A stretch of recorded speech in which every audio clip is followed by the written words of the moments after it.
In February 2021, we watched Myanmar's coup unfold on our phones in real time.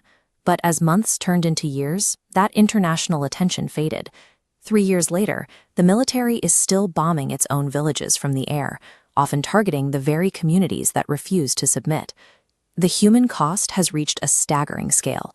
Over 50,000 civilians are dead, and 2 million people have been displaced from their homes.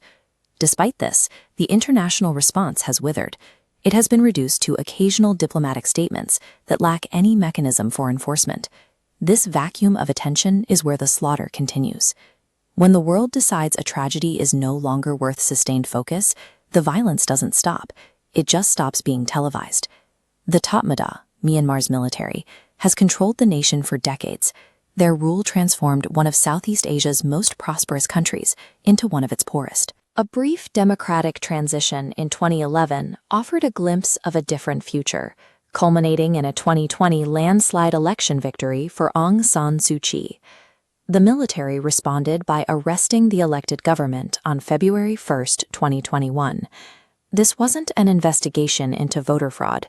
It was a violent maneuver by a military elite terrified of losing their political grip. The resistance was immediate. Through the civil disobedience movement, government workers, doctors, and teachers simply stopped showing up, refusing to let the junta function. As the military used live ammunition on protesters, the movement evolved. Civilians formed the People's Defense Force, taking up arms to defend their communities. The Tatmadaw's response has been scorched earth. They have targeted schools and hospitals with airstrikes and deployed banned cluster munitions, leading the UN to issue multiple genocide warnings.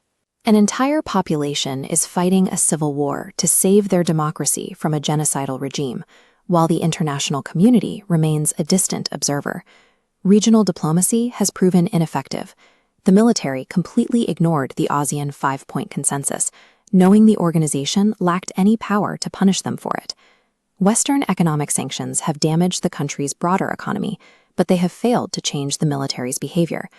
The junta survives because it controls the country's natural wealth.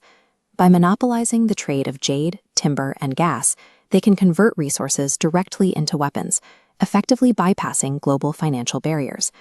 Because the Tatmadaw mines its own war chest, diplomatic pressure is a hollow threat. Stopping them would require a commitment of hard power that no outside nation has been willing to offer. Any international action also faces a geopolitical wall in China. Beijing acts as the junta's shield, primarily to protect billions of dollars in infrastructure. The China-Myanmar economic corridor is strategically vital for Beijing. It provides a warm water port on the Indian Ocean, allowing Chinese trade to bypass the Strait of Malacca. To protect this, China and Russia consistently block every meaningful UN resolution against the military. This has left the UN Security Council paralyzed, unable to authorize even the most basic international intervention.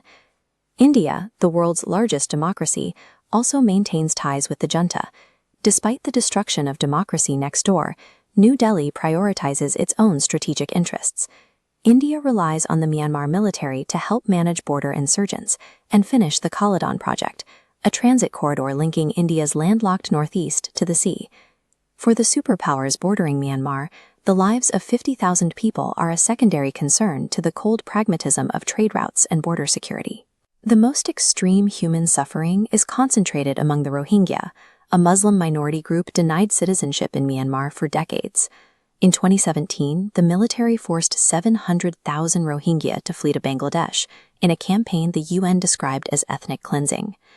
Those atrocities led to a landmark genocide case at the International Court of Justice, which remains ongoing. Aung San Suu Kyi destroyed her international legacy by defending the military at The Hague, only for that same military to overthrow her a year later. Today, the Rohingya are trapped in a double persecution, caught between a military that denies their existence and a civil war that has made their survival nearly impossible. The crisis in Myanmar is currently locked in place. A civilian population is being targeted by a military that funds itself and is protected by its neighbors. Myanmar has become the starkest example of a tragedy that holds no strategic value to the nations powerful enough to stop it. Global powers have run the numbers and decided that stopping this genocide costs more than they are willing to pay. For the people of Myanmar, The price of that